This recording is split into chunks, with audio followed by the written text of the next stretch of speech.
Cześć! Jakiś czas temu przeczytałem ciekawy artykuł, który został nadany przez producenta soczewek gazowych do spawania metodą TIG, w którym autor, zachwalając swoje produkty, twierdzi, że używając jego soczewek zaoszczędzimy do 30% gazu osłonowego podczas spawania przy jednoczesnym zachowaniu wysokiej jakości spojin.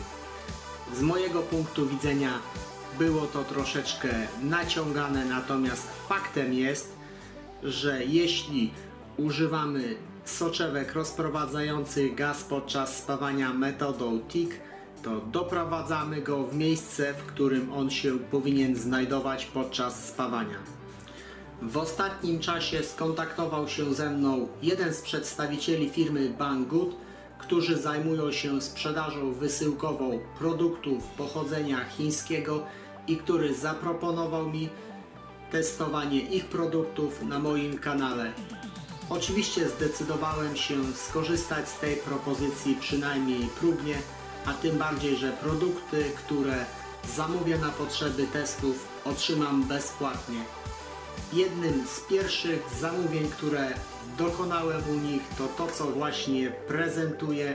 Są to soczewki przeznaczone do spawania metodą TIG, które są przystosowane do użytkowania, posiadając m.in. uchwyt o rozmiarze 17.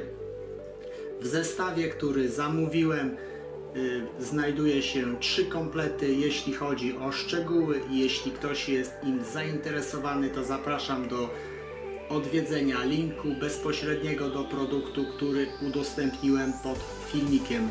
W przeszłości powiem Wam szczerze, że byłem zainteresowany kupnem takiego zestawu odpłatnie, ponieważ zainteresowały mnie porcelanki szkliste, przezroczyste, które odróżniają się od tych, które używamy na co dzień. Oczywiście w przyszłości ten zestaw będę testował i postaram się powiedzieć parę słów na temat jego przydatności w praktyce.